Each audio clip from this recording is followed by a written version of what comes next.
It is 2:01 and we have a quorum. Can I be heard?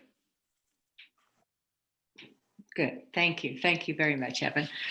So I will open this meeting of the Grand County Commission regular meeting. It is September 1st, 2020. This is the Grand County Planning Commission workshop. The time is 2:01. Present are Commissioner Greg Halliday, Mary McGann, Evan Clapper, Gabriel Wojtek, Jaylyn Hawks. We also have Chris Baird, County Administrator, Mallory Nassau, County Assistant Administrator, Christina Sloan, County Attorney. We have Mila Dunbar, who is heading the Planning Department, and members of the Planning Commission, Kevin Walker, Obi, and Garish.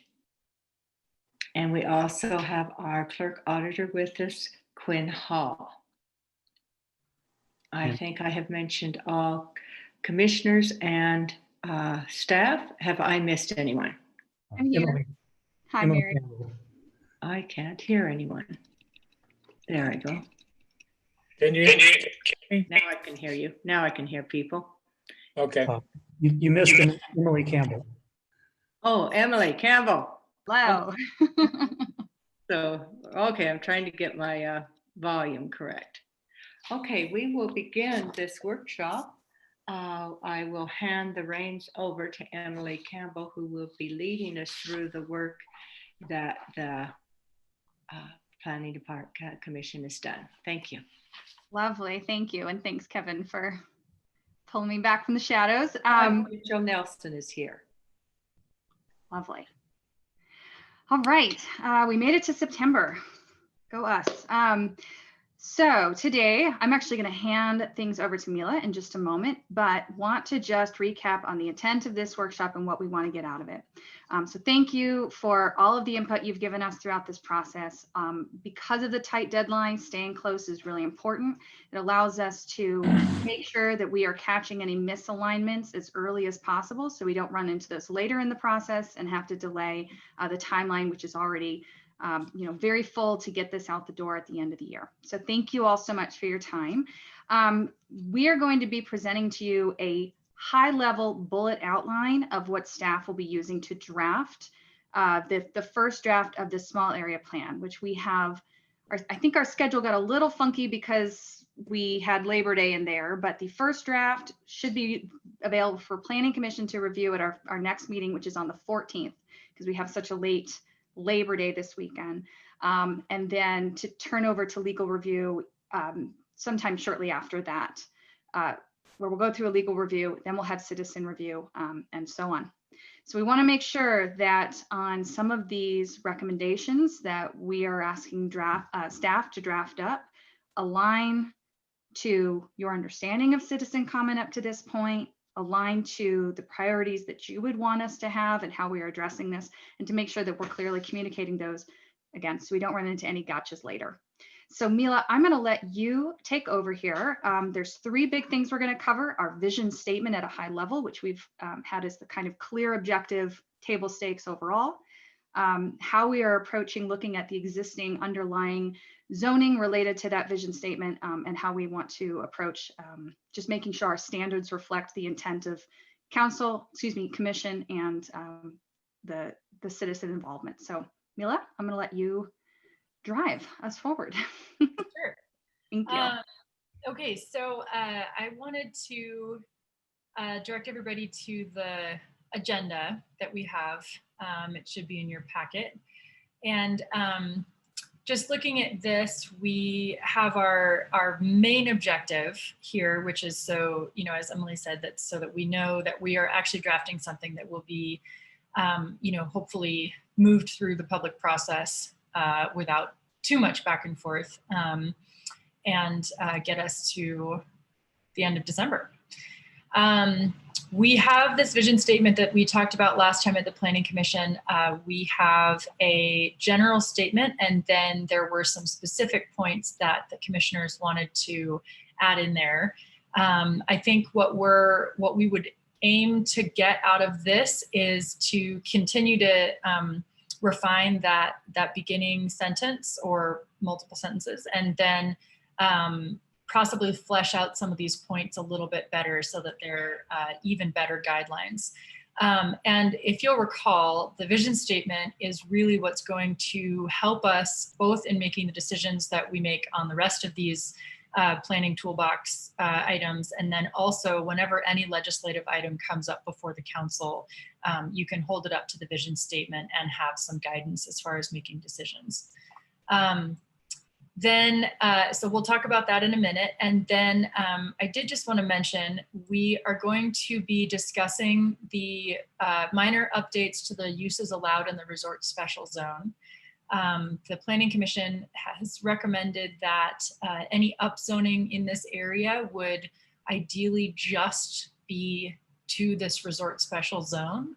And if we did that, then adjusting the use table for that zone to reflect what the vision statement and community wants, then that would be, that's one good way that we can actually make sure that that area looks the way we want it to. And then the last thing that we were going to talk about today is proposing the creation of what would be, we're calling it a scenic resource protection area. So it would be similar to an overlay, but it would not be an overlay like what you're used to with the OAO and the high density housing. It wouldn't be something anybody would apply for. It would just be basically a set of standards that would be specific to an area such as this gateway, the gateway in the north. And the standards could be, you know, largely view shed protection oriented, possibly also, you know, the building standards. We've included the OAO standards that we've already, you know, that everybody has already accepted as a starting point for that.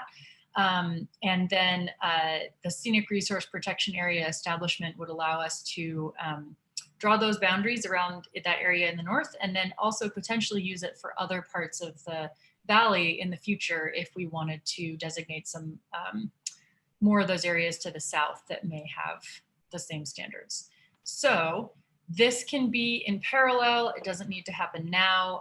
That was just a way that staff and Planning Commission felt that we could employ the use of those development standards and view shed protection standards that we've been talking about without having to do a massive rezone of the area. So that's something to think about. So those are our 3 items. So let's start with the vision statement. Did everybody have a chance to read what's in the packet?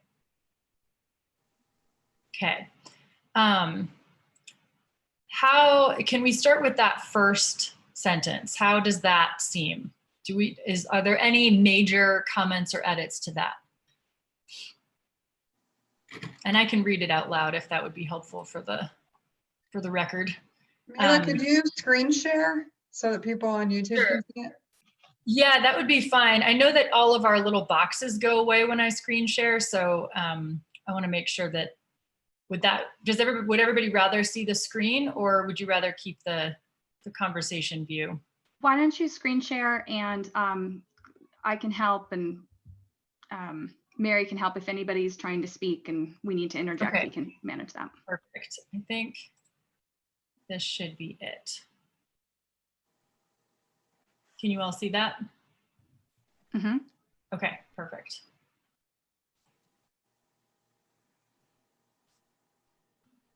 Okay, any major comments? And if we don't have any comments, we'll probably just go with this. For that first sentence, right? And then Right. we'll talk about the bullets. Cool. Yes. So yeah, I might offer a very unformed comment, just throwing it out because I haven't worked through the wording yet, but as a part of that comment or as a part of that sentence, it would be nice to have something, add something that says preservation of natural beauty and ecological quality of the gateway. Well, okay, what I want to add is something about facilitating enjoyment, use and enjoyment of the area. And I'll tell you why that's why I like that is because further on in the discussion, I would like to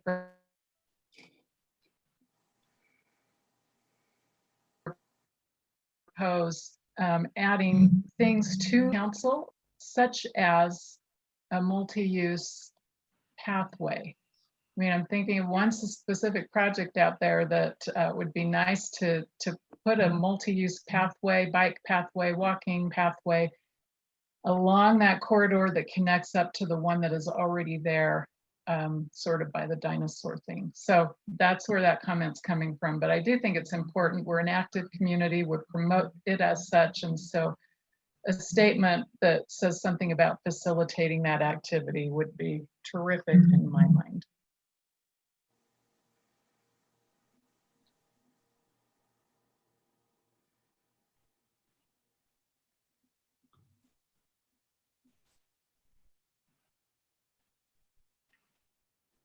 Anyone else?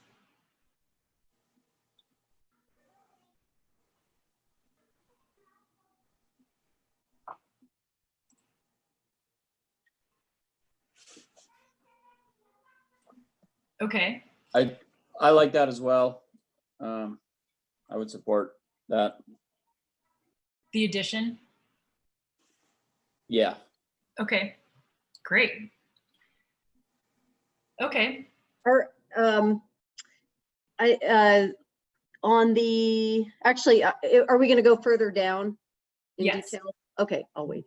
A couple of just quick comments if we're about to move on. I think that's great. I think the structure grammatically is odd to have the we. So I would make that the county. And I also encourage, and this is really a policy decision, so it's up to you guys, but I think that we want the vision statement to be broad.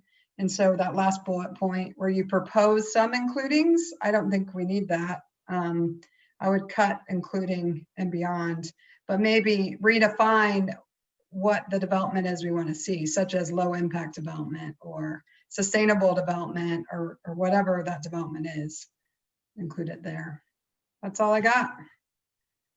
And we're going to go through each of those bullets. So if there is specific language related to each of these or decision to strike them or add, we'll have a chance to go through those one by one as well. And Christina brings up a good point. The reason that we envision was in parentheses was that I wasn't sure exactly how commission wanted to approach this vision statement. So we have a few different options there. Used for reintroduction also. That somebody not muted. I think OB, you need to mute yourself, I think. Is that who it is? And we have a few options there. You know, we can do it pretty much however we want to, and it'll all turn out the same, but it's kind of a different tone. If you'd rather have it be the commission or the community or just the general we, or keep all of the pronouns out of it and keep it neutral, as you know, the vision is too. But we can get into that at later stages. So just keep that in mind if you have any opinions in either direction. Okay, so let's move on to the bullet point. Sounds like that first sentence will work in something about facilitating use and enjoyment of the area. And then I like the keeping some of these bullets. I think it's good to have, and this is common to many communities that have this kind of small plan or scenic areas. They do support their vision statement with some more specifics. So I think we can leave this in or have these bullet points be in there. So how do we feel about the first one? We aim to protect this area as a gateway to the scenic amenities of our community and as a gateway to the character or, you know, feeling or however you want to call that of our community. Is that, Go I'm sorry, ahead. this is Gabriel. Is that character ethic piece, is that in specific a reference to something defined in the general plan, or where is that coming from? So let me jump in with a little bit of context behind these because it alludes to your question. So as we were discussing as a commission about whether or not to include additional language, what we recognized is that with some of the other recommendations that we are making to the commission, to the county commission, as part of this, having a way for us as a community to define the why is important. So when we say gateway, you know, what do we mean? So the discussion there was that this is both a gateway to the scenic qualities, the scenic amenities of our community that makes our community distinct, but also the character of our community. And character ethic was the phrasing that one of the commissioners used, though I think it probably could be clarified. But the intent here was to communicate through this that we are making these recommendations to the county commission, both as a means of protecting the visual quality of this area and the ecological quality, but also as a way of introducing people to the priorities that our community holds, which of late has been more, you know, sustainable development that respects both growth, but also growth in a way that aligns the constraints, the ecological constraints of our area that are very distinct, to our priorities of, you know, trying to see more balanced economic development that benefits residents and not just our visitors. So by establishing that in this vision statement, it supports and defines some of the recommendations that we're making at a more granular level later on. So to your question, Gabriel, the actual phrasing to that, I don't know exactly how we would define that, but that's the intent behind these different bullets, and then they reflect back in other areas. So I think I remember, I think maybe it should read character and ethics of our community. I mean, that's my recollection of the thing, and the comment that was at a previous planning commission meeting that's trying to capture is, you know, when someone comes in, you know, there should be maybe some kind of, I don't know, tread lightly message, or sort of letting people know that, you know, in Moab, you know, we aim to have fun, but we aim to do it without damaging the landscape, that kind of idea. So that's what we were trying to convey. I agree that as written right now, it's a little hard to figure out what it means. I agree with that. It makes much more sense to put the word "and" in there. And then I'm sorry, I kind of want to backtrack just because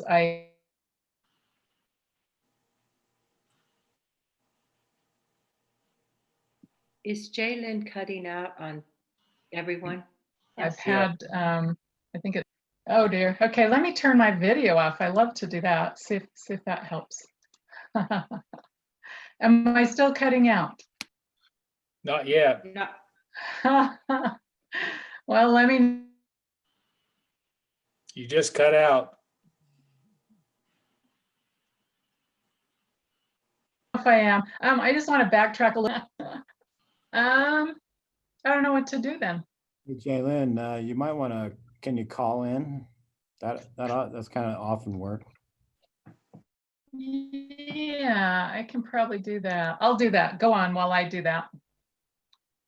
Jalen, I found it that you could use your computer for the visual and use your phone for the audio when it doesn't work for me. That's worked well. And if all else fails, you can put something in the chat box as well.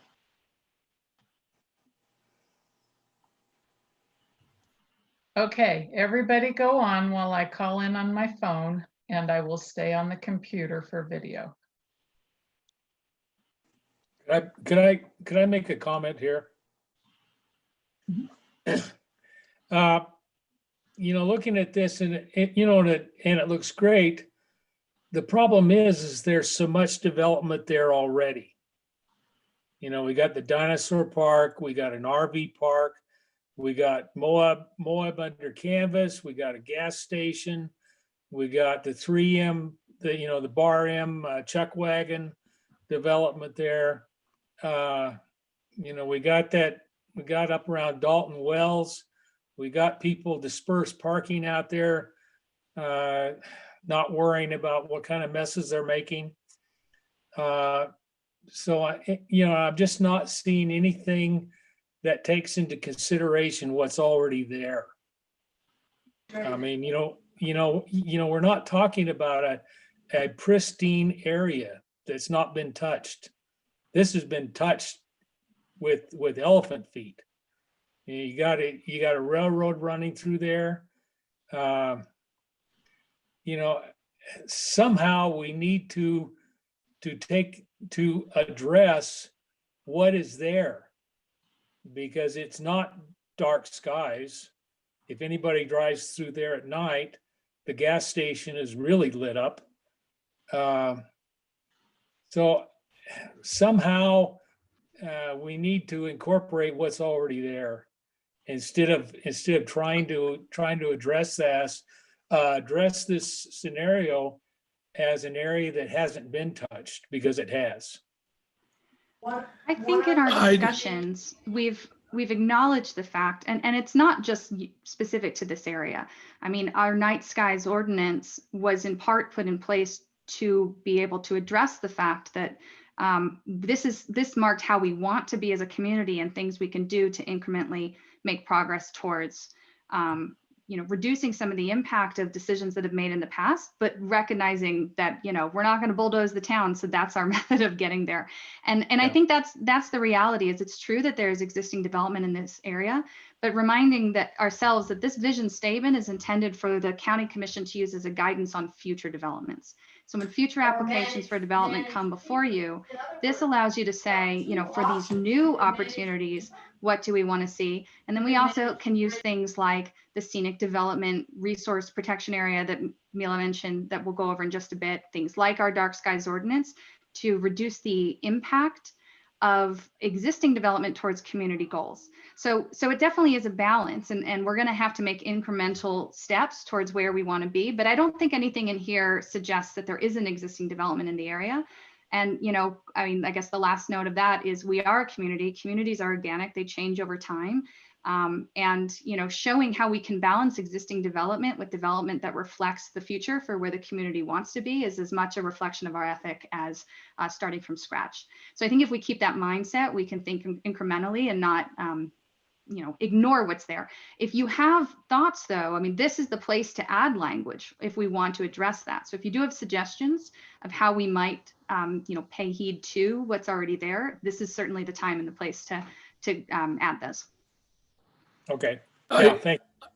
I would like to say about that area, there is some development up there, obviously, but things like the Bar M, if that's the place deed off of the road and under canvas, and even the railroad tracks are at least far enough from the road. And I think one of the things I think about is having some setback, which the dinosaur park doesn't have.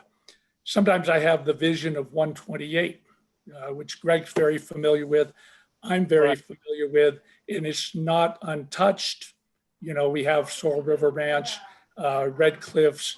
On the other hand, they're the kind of development that I can imagine being not terribly impactful because they're far off the road.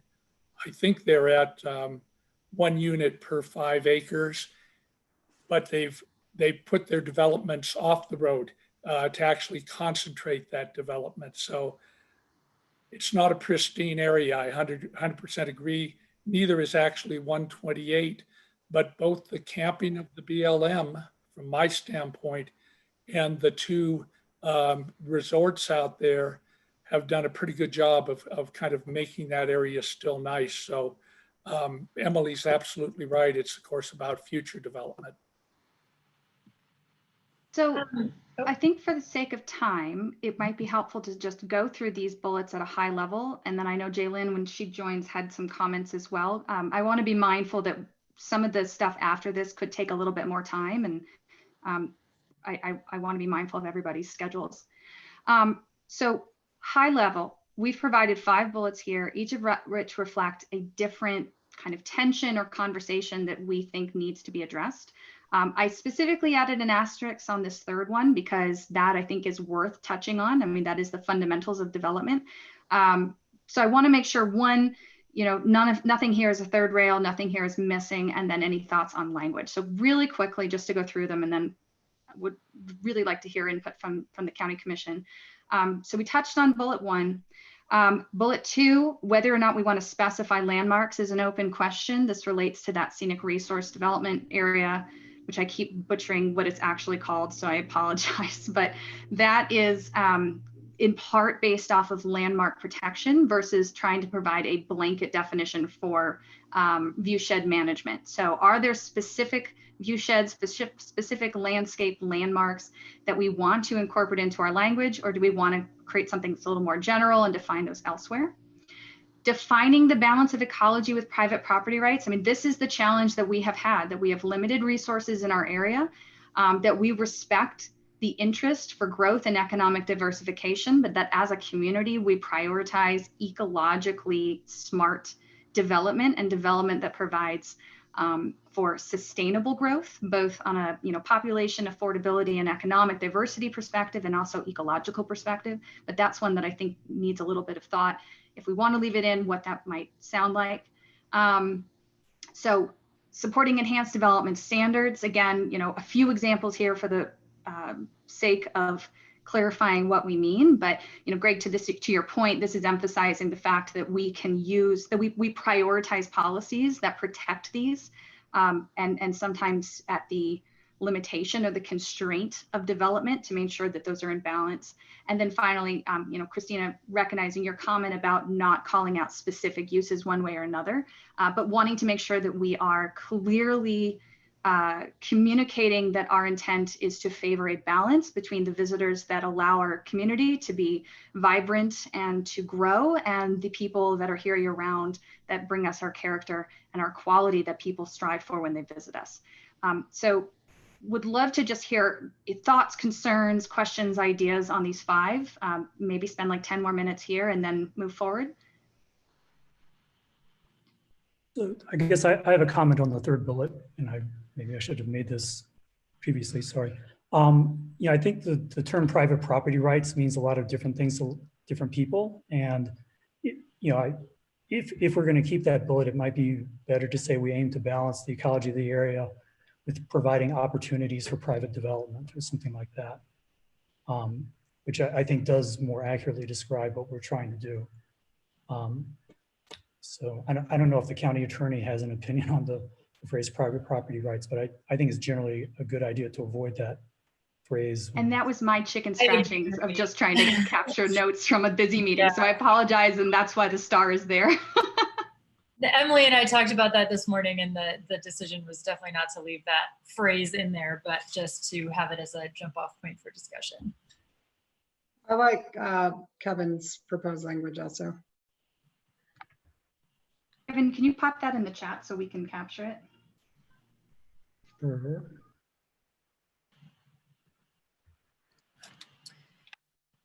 And what is the consensus as far as, do we want to identify specific landmarks or not? This is a question that we're going to need to answer.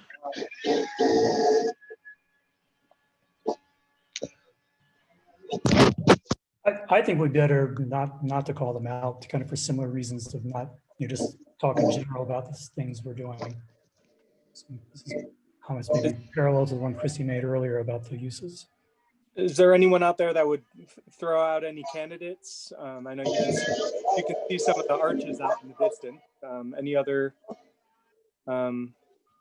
What would be the candidates just to entertain the idea? I would actually flip that and say, what can you I've got see a suggestion.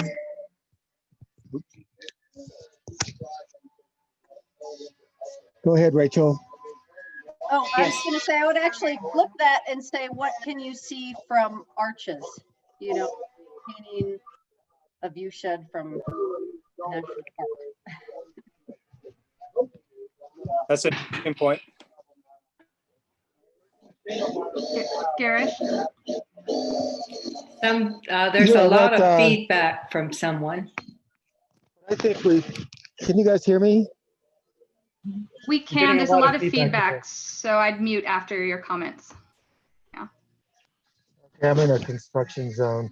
Hey, so what I'm thinking is we could, and I've talked about this a couple of times at Planning Commission, but start out with a base map, which is a scene area from the highway, and maybe develop standards for what we want to protect or how we want to protect the foreground, the middle ground, and the background. In the background, we take things like the rim, the LaSalle's, the portion of arches that is most significant, and develop standards that would be applicable to those. And they could be fairly simple as far as We're losing you, Garish. we don't want buildings close to the highway that would block the middle ground or the background.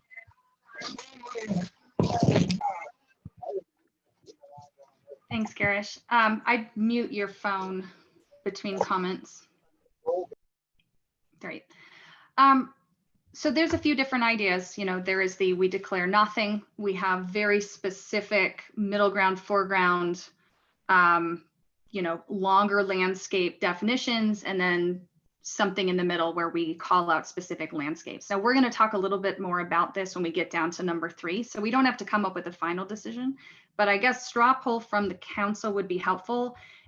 Just to know interest in pursuing this at a more detailed level, first and foremost, and then we can do some work to start to collect what we think that definition is. And that's not something we have to decide today, but would be helpful to get some guidance on how defined you would like to see that, if this is something we include in our vision statement. But Emily, isn't also one of the questions whether we do that definition in the vision statement or in the specifics of, you know, what we're going to be discussing later in the agenda with this scenic management area? I think the point I was making is the specifics belong in the longer documents, and the vision statement is better to be general. I think that actually they could absolutely be in the vision statement, since this whole plan is very specific to the area. I think it would belong there. If we do end up expanding the scenic resource protection area to other places, then that would be a little bit less specific, but I think it can be helpful to have those kinds of things in the vision, because it is actually meant to be really fit to this area. But I like the straw poll. I think if we can, I can scroll through the little boxes. If we can pose that question to council or county commission, who is interested in defining specific landmarks?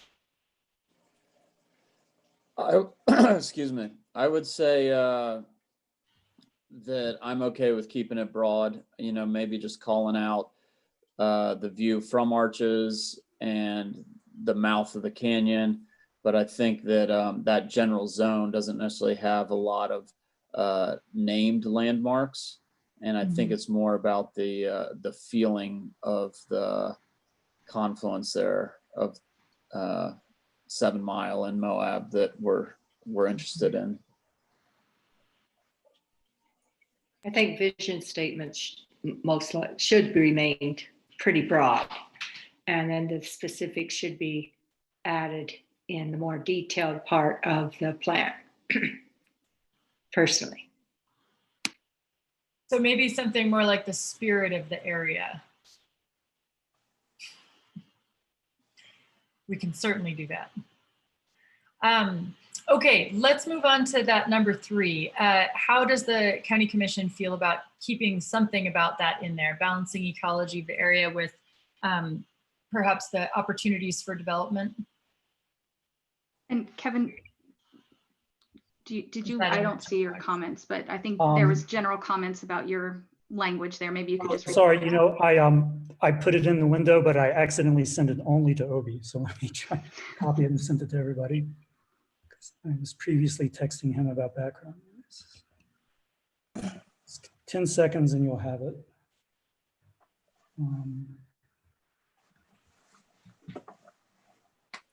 I would support keeping it in there with that revision.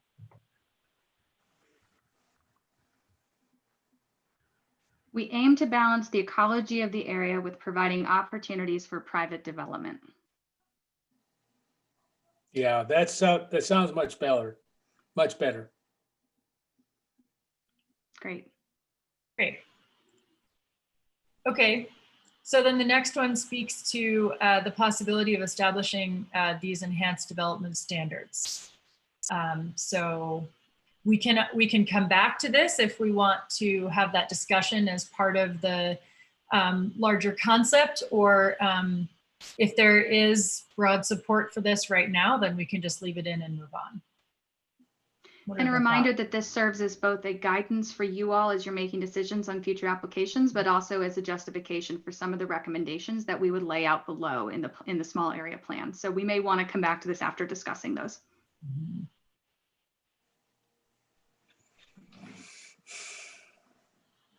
Let's do that. Let's, you know, right now I like that bullet. I wouldn't recommend changing it, but let's go on and look what's on further in the document. Okay. I would just add natural quiet. What was that? Quiet? I said I would add natural quiet to that based on the public comments. Mm-hmm. Okay. So let's go sorry, ahead. Mila. I was going to recommend we move on and then come back up to talking to this last point along with the third bullet as we get past into this zoning conversation. So, yeah. And Christina, you had some language that you had recommended, and I'm sorry, I captured it poorly. So we can come back to that as well. Okay, so moving on, I'm going to share my screen again in a minute. This is going to be a discussion surrounding the Planning Commission recommendation that we change the use table for the resort special zone. So we recognize that there are 3 different zones out there right now: range and grazing, resort special, and highway commercial. The 1 or I think or 2 parcels of highway commercial are singular, and they were rezoned to highway commercial at some point in time. The range and grazing is what I believe pretty much everything started out with out there, and then they've been rezoned to resort special. So the proposal or recommendation by Planning Commission is that in the future, rezone requests be largely limited to resort special, and that this would be the zone that is now tailored to use in that area. So with that in mind, if that is something that does that sound acceptable to the council as a strategy? So this, in effect, we're not creating a new zone. We're recommending the use of resort special as the zone for this area. And we are adjusting the use table to reflect what the community and the county commission desires. Give a quick thumbs up if that's a good way to go. Okay. And Mila, Jalen was able to rejoin, and she has a comment, I assume, about that last item. So I think we might want to just quickly interject that since we're not fully transitioned. Jalen, can we hear you? No.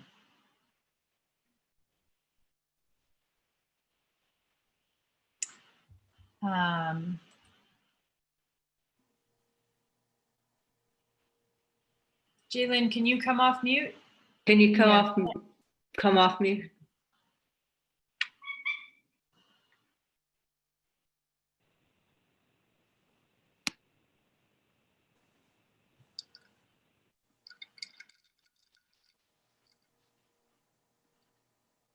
All right, well, should we move on? And if she can rejoin us, we can hit the pause button. Sure. Sorry, Jalen. Okay, so if we're going in that direction, we reviewed the use table for the resort special zone, and I'll show you our, oh, that's not the right window. I will show you our conclusions. Strange. What window are you seeing? The yellow slide, Planning great. Commission suggestions, yeah. Okay, I just wasn't seeing that window.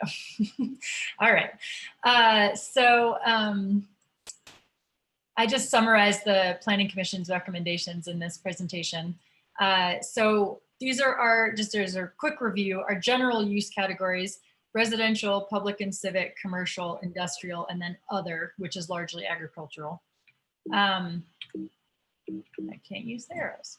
So in residential, what is currently allowed in resort special: single family housing, upper story residential, and manufactured homes.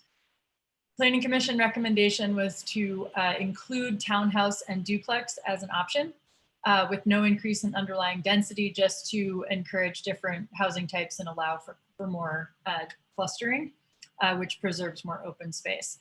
Multifamily form of housing was also discussed, but that would also probably come with the caveat of no increase in underlying density. Resort special currently allows 1 unit per 5 acres. So to have anything be multifamily would require quite a lot of acres. But you know, it's really, multifamily is really just an apartment versus a townhouse or a duplex. So Camila, can I jump in a little? I was just looking at the table and it seemed like on the straw poll of Planning Commission members, the duplex got more no votes than yes votes. Am I missing something, or is that? I don't know. I didn't see that, but possibly. Okay. Maybe I think I saw that duplex, I thought that duplex and townhouse got very similar. They're really almost exactly the same. Townhouse just has more than 2 units. For duplex, we have a no, a yes, an okay, a maybe, and a no. So okay, so yeah, it was 3 maybes at least. So that was why I added it in there. But what is can we do straw polls, I think in general, maybe for county commission? We have good, bad, or needs more discussion. Yeah, could I make a comment here? I don't see this area as really compatible with a residential district at all. I mean, it's a long ways from everything. The kids would have to be bused considerable distance. There's questionable reserves for water. I'm just not comfortable with any kind of residential area out there. And that's another option to consider. You know, we're trying to be light touch in this initial draft of making substantial changes of what exists. But we are going to be drafting this to get citizen comment and want to make sure that at least that first pass is as close as the county commission currently kind of sits to their vision for the area based off of what they're hearing. So if that's something that the county commission recommends we start with as that null hypothesis, which we can always adapt from once we receive additional citizen review and additional drafting review. But if that's something that the county commission would like to see us go down the path, that's another option we can follow. So what is the general sense from the commissioners at this point about single family housing in addition to these other uses? Sorry, Evan, I saw you. No, I was going to say that I'm a big proponent of housing. I like to support it, so I am comfortable leaving it in. I think that, you know, it would be up to them to ultimately figure out if there was water available, et cetera, et cetera. The idea of townhouses and duplexes, I think that that's great. And I'm not super familiar with what multifamily forms may look like, but I guess with in terms of like building design standards, if that's just going to open a can of worms with heights and things like that. But you know, if it's I'm kind of up for keeping things on the table myself. I just wanted to make a short comment about housing. There's really 2 different things we have to decide. One is the particular types of housing that are allowed, but maybe the more consequential decision is, what's the density of housing that's allowed. Currently in the resort special zone is 1 unit per 5 acres, so in there, things like townhouses just really don't make any sense. That's also the density allowed in the range and grazing zone, I think. So if we were to consider some of these other things, it also means kind of upzoning the area to allow greater density than we have in the past. Well, would they still be able to apply for the high density housing overlay? No, I Yeah, don't. anyone This area can is in the not in county. the polygons. Those are all in Spanish Valley. Oh, right. Yeah, okay. They could if they wanted to, though. There was a message that popped up from Jay Lynn there. Oh, I don't like the idea of facilitating housing. It essentially creates a bedroom community, the residents of which would need to travel into town for services. This has the effect of increasing the traffic burden, is Jalen's comment. Agreed.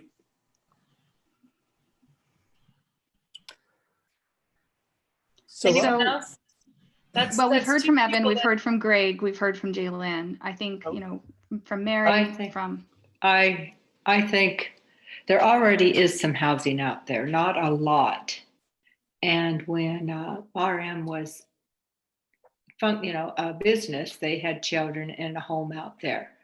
And so having a home on 5 acres or a duplex on 5 acres, I think is reasonable because as Evan said, it would mean that they would have to figure out the issues. And it might be too expensive. It might not be anything that anyone wants to do. But, I think increasing the density could create a situation that Jalen's talking about with a bedroom community. But I mean, a house every 5 acres, I don't think with the small amount that is available, I don't see a problem keeping it on the table. I think the multifamily forms, which tends to be apartments, I would take that off just because I think that would increase the traffic situation.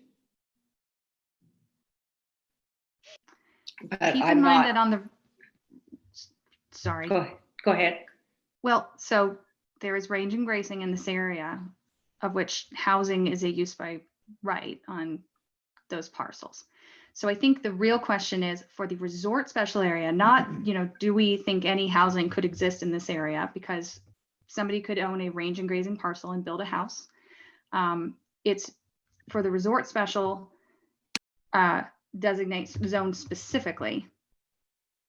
Would we like to see additional housing uses by right added to that zone? Do we think single family houses in general belong in that zone? So should somebody bring an application to you trying to upzone into resort special, would you want to allow housing to be a part of that in influencing your decision on that application?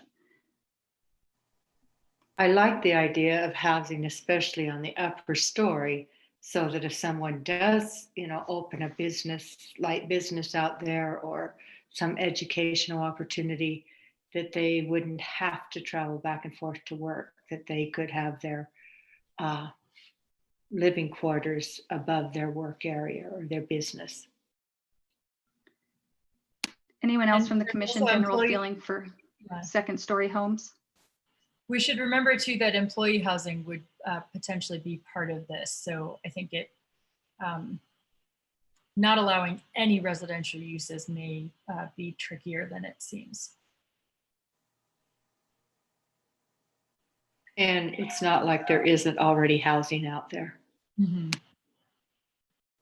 I would like to offer a few comments, if I may. Certainly. Like I don't think we should, I don't know how much sense it makes to remove any kind of residential allowances from existing zones, but to be honest, in the context of visioning and planning, I don't really see this as a residential area. It's also not, in terms of land prices, going to be the most affordable area moving forward because of the proximity to Highway 191. It has the the fundamentals for a commercial area, but just in my opinion, it's just how commercial do you want it to be, and what kind of commercial do you want it to be. But I've always scratched my head at the residential component of this discussion, because I think in older eras, I could see kind of where residential could fit, but this is a different ball game, which is why we're even having this discussion now anyways, because of the kinds of traffic that this intersection is seeing, not only on 191 but 313. And I don't see this area as making sense or being a key area in addressing housing inventory, or incentivizing, residential housing development. It just, to me, that's just not I mean, the character is obviously very, naturally appealing right now, but the fundamentals of what's going on there lends itself to commercial, not residential. I'd only add that a density of housing of 1 per 5 acres is not a lot. So in terms of transportation, I kind of like the flexibility of allowing it.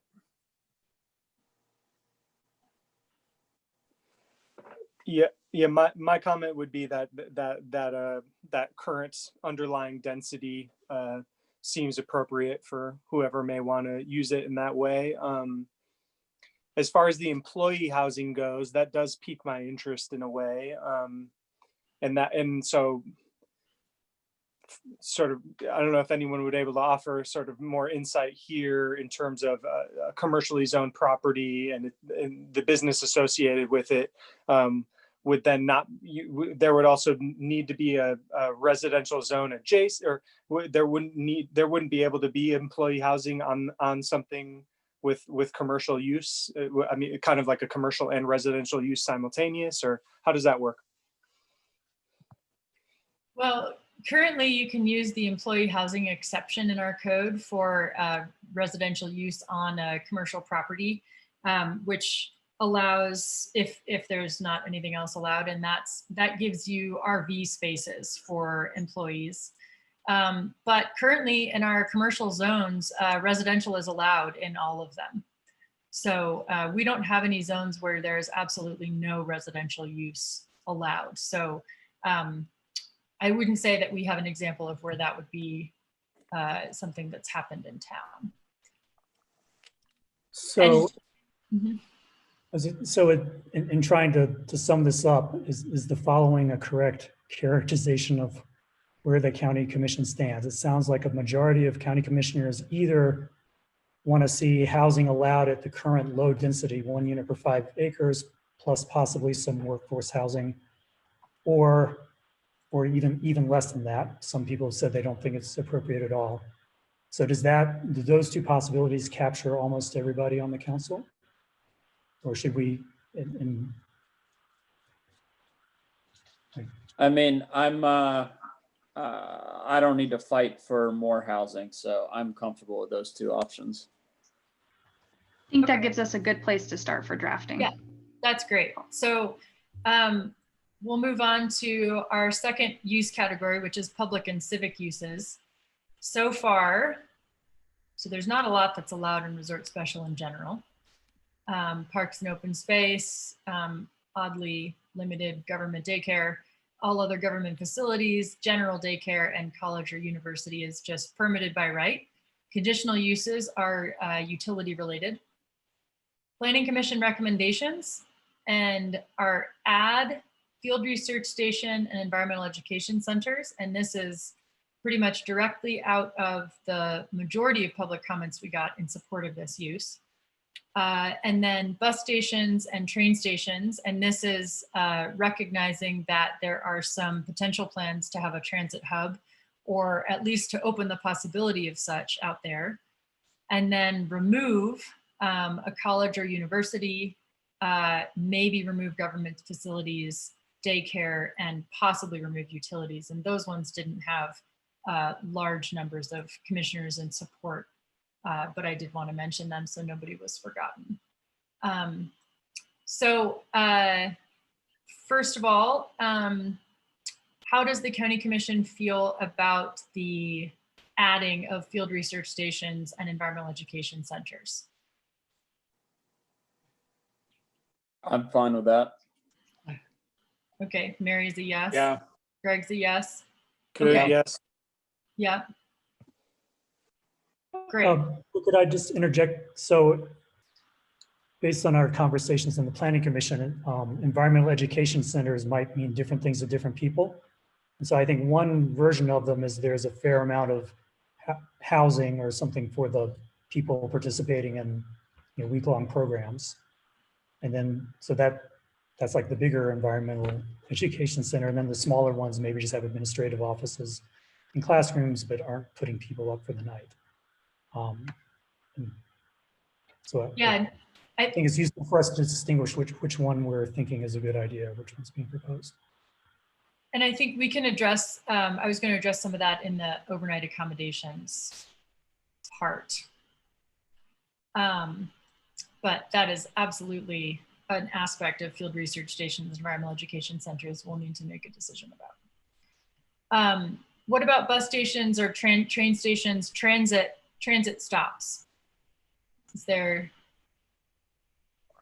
support? Evan, Curtis? Yeah. Yeah. Bill, Mary? Yeah. Yeah. Okay. Great. So that gives us some great direction. And then what about the things recommended for removal? I believe college and university and planning commissioners, please of course step in, but I believe that was largely due to the fact that it is already south of town. We have the new USU campus. Does anyone feel strongly about removing that or leaving it in, I should say? No. Okay. I don't imagine we'll get too many more college or university applications soon. Government facilities, general daycare, and utilities. What are thoughts on removing those?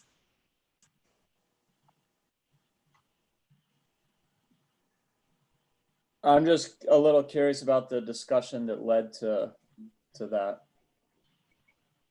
This is not something that as a commission, we've voted on them and we've talked about a few of these specifically, but utilities is not one we've talked about. I will say in our last workshop, there was general consensus from the county commission that the area around the airport is probably more conducive, just a little bit north of this, to more industrial development. And so it would make sense that that would be where we'd want to see that type of use more likely positioned. And the other thing is, I can't remember what it was phrased as, but limited daycare is still on there, right, Mila? Yes, I believe and so. General daycare was kind of a daycare center for all kinds of folks, not just, let's say, people who are employed. Mm-hmm. And I just will add that, part of this also is we have been on a quite extended process of trying to clean up our use tables in the code. So this also offers an opportunity for us to be more intentional about our definitions, and this area being small and very specific, I think offers a path for us to sort of hit two birds with one stone there. I'm okay with the recommendations. Same. Yeah, I am too. The fact that it's not removing all types of daycare. I can't imagine somebody having daycare out there, but I would hate to eliminate it for employees and such. So yes, I'm okay with the removal of this, please. Great. Okay. Any other comments on this? The one thing that might be worth keeping in mind is if there's any use for emergency service kind of stations. Mm-hmm. If there is some kind of development, we might want some kind of fire or EMS house, kind of out there towards the airport and such. So, I mean, since government facilities would kind of be tying our own hands, maybe we leave that in.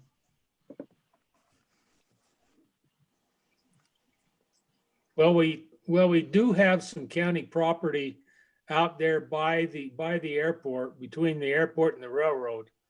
So, I mean, if we were going to put a fire or a EMS facility out there, would probably be better to be in that area.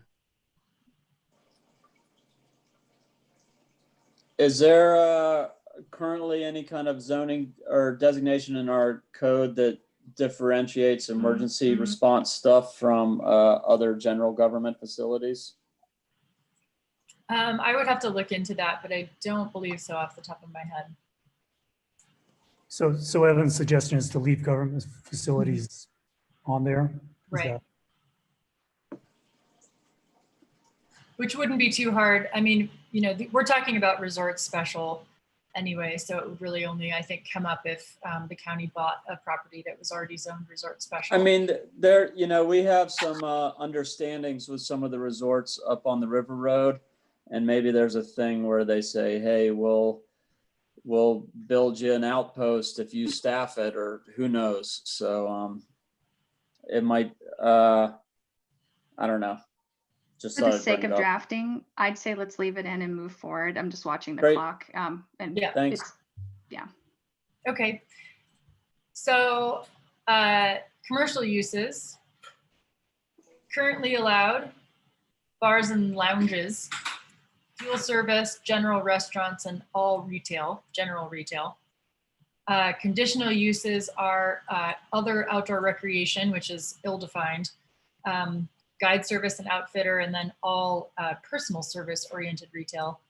And then Planning Commission recommendations were remove retail, the all retail category.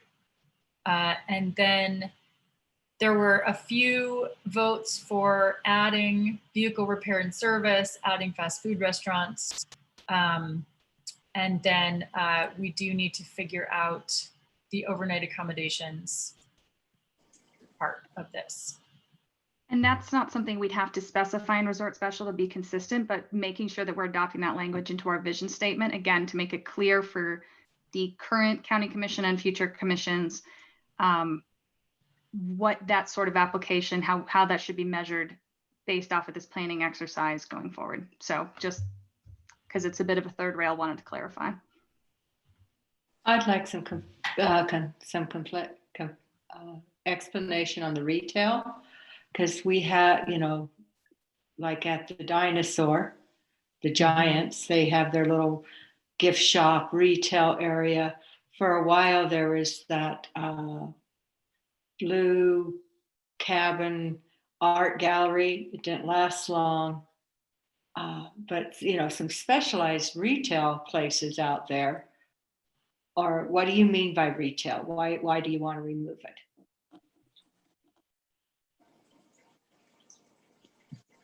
Well, I think a lot of this is a question of, do we see this as a commercial hub that could be a place where people go to get out of their cars and do things? Do we see this as something where retail is very specifically associated with other outfitters and other uses in the area? So, you know, that is a question of character. You know, if you have retail, you can have a small art gallery. You also can have, you know, something that caters to RV repair, for example, you know, automobile parts. Is that something that, you know, as far as the character of the area and the gateway to the area, would we want to see that? You know, as a permitted use, we wouldn't be able to govern to the actual specifics of it.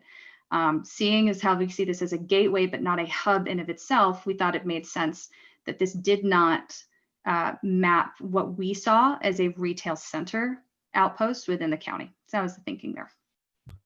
And I will also say that all retail would encompass something like Walmart as well, a big box store. So you could have, you know, any retail business set up if you're just looking at the general use. But by removing it, you're not removing the possibility of like the retail that is happening out there. You know, like if there was a small restaurant and they wanted to sell T-shirts and mugs and such of that nature. I mean, by removing retail, how far does that go? I think that's a great question. And I think that's something that potentially it would make sense to add a separate definition to retail and basically have it be like secondary use. Where, you know, instead of it being the primary use, then you could have a secondary use retail, and that would be allowed. Then that would, you know, encompass a gift shop or other of those little things. Even a, you know, art gallery gift shop kind of a thing would be fine with that. But having it just be all retail, you know, that opens it up to all of those other use possibilities. So yeah, I would like to see it defined so that, because a lot of stores, a lot of little, you know, places out there, a lot of their income comes from those, you know, peripheral sales that they have. I'm sure at the Giants, a lot of the money they receive is when the kids go through the gift shop. Mm-hmm. And so I think we would handicap, you know, small little businesses like restaurants or, you know, some type of museum or something of that nature, which we allow if they can't do some form of retail to supplement what they're doing. So My I think that's, understanding is that the current zoning does not prohibit any of that sort of secondary retail stuff within an establishment. But I think the discussion that the Planning Commission had about the use table, it was affected by our current county use table doesn't distinguish very finely between different types of retail, and they've just got this big category called all retail, which includes, you know, the little artsy galleries. It also includes Walmart. And the way things are now, if we're just adjusting the use table, you know, we can either allow all of that stuff or none of the stuff. Maybe in the future, we want to consider subdividing retail into smaller categories. This could be revisited. And we could do that as part of this effort as well. If we're doing an update to the use table, we could add that category if that's what we wanted to do. I think it's a good idea to look at doing. Great. What about vehicle repair service or fast food restaurants? Is there any interest in those? What No, in the gas station out there, do they have that now? Does I everybody don't know? You mean, do they have a repair place? Yeah, do they have a repair? Do they have a little 7-Eleven part out there or anything like that? They do have a little shop, but I don't know if they do repair. I don't think they have a repair place.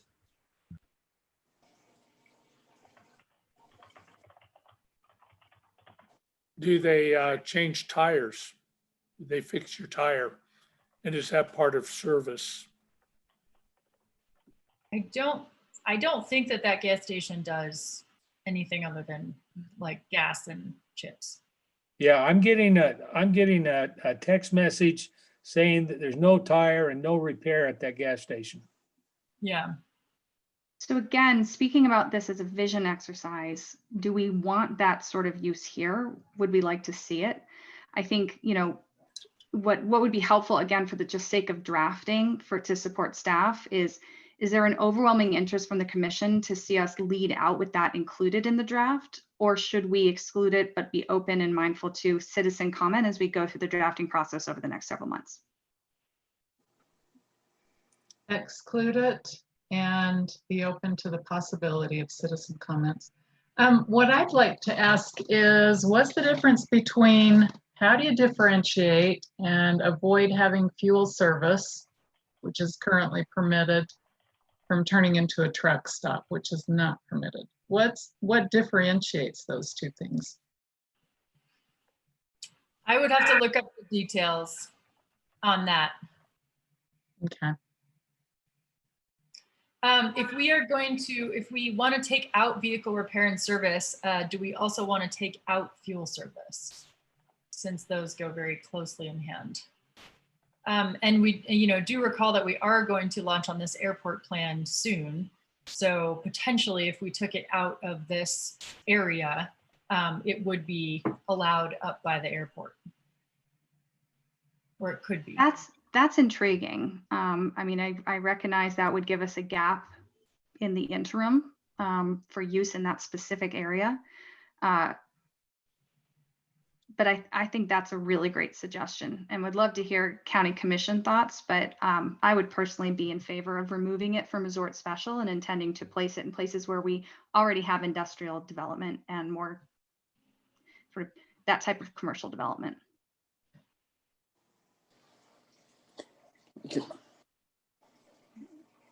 Okay. Okay. Sounds good. So in the interest of time, I think we need to move forward. I think let's come back to the overnight accommodations in a minute. I just want to show you, so industrial uses, none are currently allowed and the Planning Commission did not recommend any. Does the County Commission feel okay with that? Or would you like to see some industrial uses added to this area? No. Okay.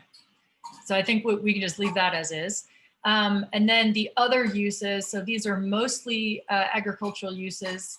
And I threw in a separate staff recommendation. There was one vote for limited agricultural uses. I think if the commission were interested, I think this would be a reasonable addition, considering that the surrounding range and grazing parcels all allow this limited agricultural uses as well.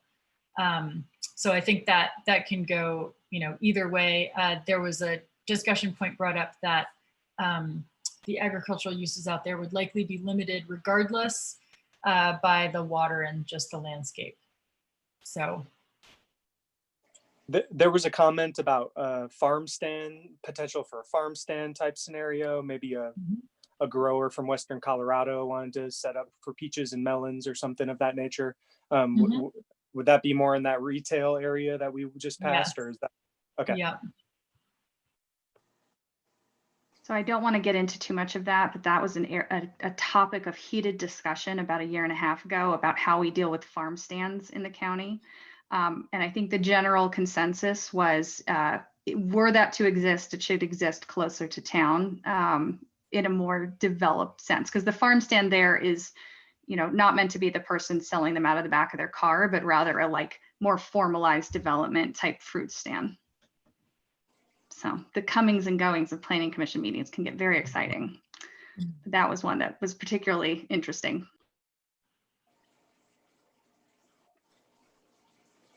Okay.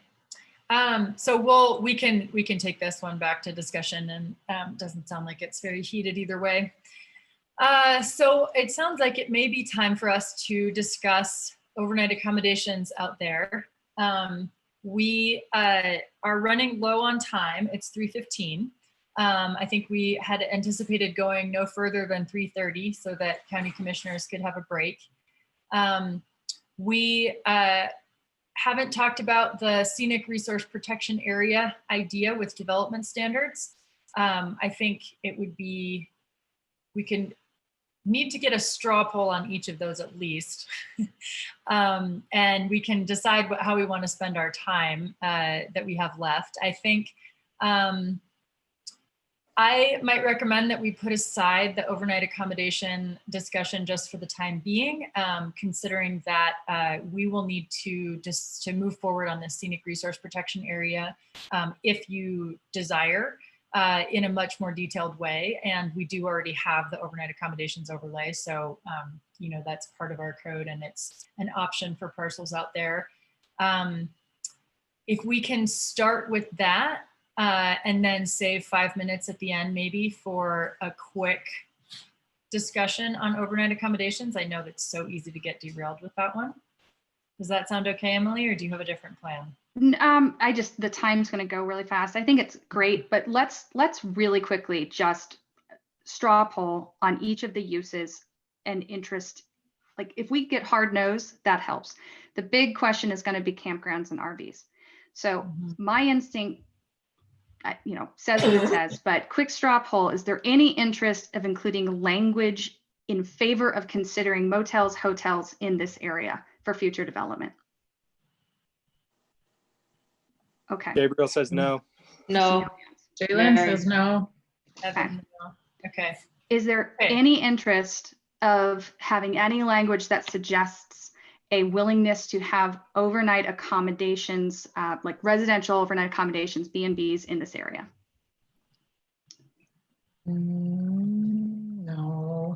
No. Okay. Okay.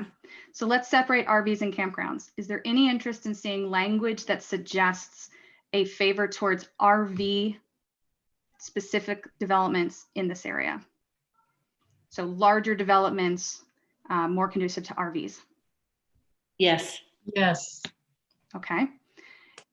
And is there any interest in seeing language in favor of considering campgrounds in this area? Yes. Yes. Yes. Okay. Okay, So I great. think what we can do there is Oh, as we talk wait. about development standards. Sorry, Mila, go ahead. One more, Emily. How about the educational or field research, environmental education centers? Yes. And you're talking about the potential housing that goes along with that? Yes. Okay, Right. yeah, I'm good with that. Hosting students for a week, Right. overnight type thing. A quick question. I'm assuming and RVs were allowed, what that would simply mean is that we'd extend the overlay to that area. Is that right? So we're not going to automatically extend the overlay. What we'll do is, as we're talking about development standards, so the scenic resource protection area for this area, what that might mean for those particular uses and how we might draft some language that shows a general support towards that lighter impact overnight accommodations. And again, this is really just to give staff what they need to do a once pass of this draft, and there will be ample time for refinement. So that helped just to kind of narrow down what we're talking about. So Mila, sorry to No, that's okay. take the mic away from you, but I just wanted to check those boxes. And it's also, like we said, that if we're including that language in the vision statement, that's what the county commission can lean on in making legislative decisions, of which the overnight accommodations overlay is an important one. So if that's in there as language that, the community and everybody has agreed on, then it would be a little bit easier to make some of those. And I hate to be more specific, we aren't talking then about making it a permitted use in the good. Got it? Thank you. And can I just, and then as it's currently exists, if they had a campground, it could also be tiny houses and cabins. I just want to, as it is now. Yes, if they are considered sort of camp, like park models, if they're not permanent. So not on a full foundation, if they're the more like an RV without wheels, basically, like the KOA cabins. Okay, so we have a few minutes left just to discuss this idea of the scenic resource protection area. This would be basically a set of standards, development standards that would apply to all the parcels in this zone. So it would be a zoning overlay that would be applied to these parcels, and they would then, all the development in these parcels would need to meet these standards along with all of our regular building code and zoning standards. Similar to the overnight accommodations overlay, but this would just be pre-applied. Is the council interested in this tool? Commission? Yes. Yes. So, I also think it would be great to, I don't know how hard that would be, but to include scenic byways in that, because we're talking a lot of land along our scenic byways. And it would be great to somewhat protect that as well. Absolutely. So mentioned. I was going to say, I think that the advantage to this approach is that once we have this scenic resource protection area standards defined, we can then apply it to whatever areas of the county we deem necessary. So for instance, we could start with just this planning area and then move that out to the scenic byways and whatever other areas the county commission deems would be worthy. And Mila mentioned at the head that this is something we can do concurrent to the small area plan, but we can also choose to look a little bit more broadly at this to things like scenic byways and specific areas in the county. So that's a question. Is this something we want to keep this particular aspect of this specific to this area only at this time? Or is there interest in expanding that scope slightly larger, knowing we might deliver that to you within a few weeks after the small area plan is delivered? So would you rather see that contained in one package, or have us look at a slightly broader view at what a scenic resource protection area might mean for the county? So Jalen, to your point about looking at, 128 or something. I like the second option. What was the second option again? To make it a little more broad so that it can be applied to other areas in the future. So I want some clarification. Does that mean what you're saying is just some broad examples of how scenic byways are managed? Or I guess I'm confused, as I don't want to increase the scope so that it makes it too hard for the Planning Commission to get it done in time. This wouldn't be increasing the scope. This would just be basically establishing a set of development standards similar to what we have in the overnight accommodations overlay. But these would be called the scenic resource protection area standards.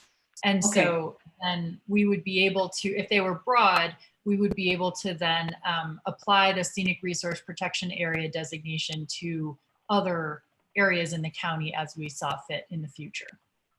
That sounds good. Okay.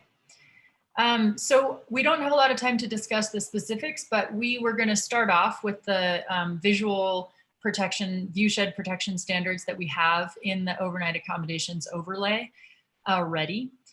We also have the ridgeline standards that are currently in our code, which are part of the OAO standards as well. So I think what we'll probably do is discuss with Planning Commission and see which of those we want to keep or adjust. They are already fairly broad, so I'm hoping that we can just recycle a lot of them. I know that to Garish's point, and something that I've been thinking about as well, I think it would be great to figure out some way to define that foreground, midground, and background. And that is something that is common to many other of these scenic protection areas and other communities. That's absolutely common terminology and commonly different standards. So you don't end up with a really tall building right on the highway that blocks your view. So we'll work on that. We also have some of those the development standards for the OAO in place already as far as building design. And I think there was definitely a lot of interest from the public in retaining those for this area. And I think that would be part of the scenic protection as well. And that, has to do with color and massing and scale and some of the breaking up facades and things like that. Does the County Commission have anything in particular that they would like to add to that list for Planning Commission and staff to work on?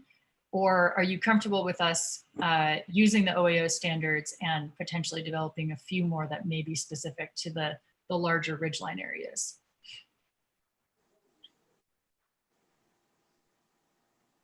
Any comments? I don't really want to take the time to recreate the wheel, so I'm okay using that as a base to get started from. Greg Echo what Evan said. I agree. Agree.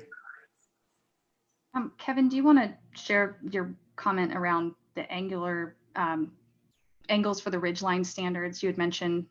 I want to make sure I accurately suggest that. No, I think it's kind of too technical for right now. Okay, great. Thanks. Sorry. Great. All right. Do you want to wrap us up, Emily?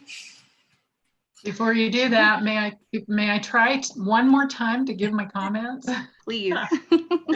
Yes.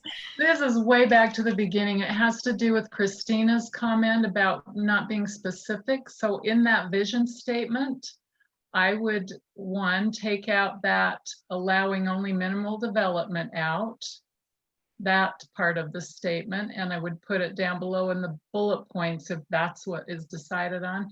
And the other thing is I was looking at the Teton vision, and I love that their vision statement's very general, and it adds protect and preserve for the current and future generation. I think that is an absolutely wonderful thing to put in a vision statement. So those two things. And then finally, if it were me, in the use tables, I would allow, it says no theaters. I would allow an outdoor amphitheater if you can work that in. I think that would be a great thing. And it's also a good thing for educational institutions. That's all I have. Thank you. I like that idea of an amphitheater too being allowed. All right. Well, thank you everyone for your hour and a half today. I know you've spent a lot of time with us over the last few months, and it's helped us make sure that we're staying on track throughout this process. I think we need to give one more pass to our current date table. Our overall timeline is on track, but with Labor Day being weird, I think those might need clarification because we were confused at our last meeting. So we'll send that out again just to make sure everyone's clear. The next step is staff is going to be drafting this, then we'll move into legal review, and then we have several weeks held for public comment and public review, at which point we're trying to have one that is going to be in person outside up in that area, as well as several that will be remote. So I'm sure you will all continue to receive comments from your constituents, and we want to make sure that your input is still heard throughout this process to keep us on track. And thank you so much for your time and focus and support during this. Thank you. Thank you, Mila. Thank you, Emily. Thank you, Kevin. Thank you, Obi, and Brian came in later. And yes, thanks to all the Planning Commission who has spent the time with us. It's very much appreciated. Oh, and there's Rachel. Thank you. So, Whole gang. yes. Thank you. Bye all. Bye. All right. Bye-bye. See you soon. See you at 4 o'clock. Chris, do we leave the meeting and rejoin, or do we just pause? I'm going to shut off the YouTube feed and just leave the meeting running probably. So you can just drop out and come back at 4. Same meeting ID and link and everything. Or can you just mute and Yeah. shut off your video? I'll do that. Then I don't have to worry about connecting. Okay, thank you. Yeah.